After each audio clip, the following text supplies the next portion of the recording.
Сәулет және қала құрылысын реттеу әдістемесін, яғни дизайн кодты өткен жылы Алматы қаласы сәулет және қала құрылысы басқармасы әзірлеген. 40 беттік ереже мен ұсынымдар жинағына қаладағы 175 көше кіреді. Пилоттық режимде басталған жобаның қазір бірінші кезеңі аяқталды. Дизайн код бұл қаланы қолайлы әрі қауіпсіз ету мақсатында ғимарат иелері мен құрылыс салушыларға арналған ережелердің жиынтығы. Кейде үлкен қаланың у-шуынан тұрғындар Алматымыздың құндылықтарын сезіне бермейді. Ғимараттың архитектуралық құндылығы жоғалған сайын адамдардың көзі шаршайды. Нәтижесінде тұрғындар қала көшелерінде серуендеуді доғарады. Ал қала сәулетін біркелкілендіру арқылы біз жүру мәдениетін қалыптастырамыз. Алғашқылардың бірі болып ғимараттың қасбетін дизайн код бойынша жасаған кәсіпкер Әшім Тойлыбаев. Арбатта орналасқан мына ғимараттың құрылысы өткен жылы басталып, түгелдей дизайн код талаптарына сай салынған. Жақында ішкі әрлеу жұмыстары аяқталса, мұнда халықаралық банк ашылмақ. Әйнектен жасалған 5 қабатты ғимараттың сыртқы келбеті қазірден-ақ тұрғындардың көңілінен шығуда дейді кәсіпкер. Мына арбатты бастаған кезде қала, бізде мына ғимаратты солмен қатар бізде бастадық. Сол кезде бізде тырыстық, осы арбатқа сәйкес болсын деп.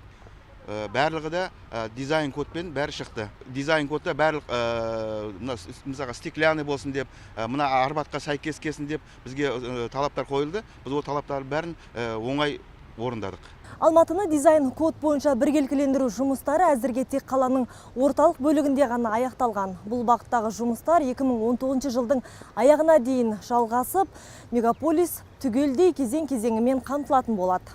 Енді кәсіпкерлер жаңғырту жұмыстарын жасар кезде дизайн жұмыстарына уақыт кетірмейді. Басқарма сайтына кіріп, қажетті көшені көрсетсе болғаны, құрылысқа керекті материалдар мен түстердің дайын нұсқалары шыға келеді. Көшелерге қатысты да дәл солай. Мы дали один стиль. Қаладағы типтік үйлердің барлығына дизайн кодтар жасалған, және олар жыл сайын жаңа технологиялармен және архитектуралық шешімдермен толығып отырады. Онда велосипед жолдарын, ағаштарды және көше жиһаздарды орналастыру стандарттары ескеріледі. Бұл барлық үйлер бірдей болады деген сөз емес, тек олардың сәулеті біркелкі стильде болады. Жауапты басқарма басшылығының айтуынша, биыл еліміздегі сәулет, қала құрылысы және құрылыс қызметі туралы заңға қалаларға бірыңғай архитектуралық стиль қалыптастыру шарты енгізілген. Яғни алдағы жылдары Алматының ізімен еліміздегі барлық қалалардың келбеті біркелкі стильге көшуі мүмкін. Тоғжан Жалғасбекқызы, Арсен Сандыбаев, Алматы телеарнасы.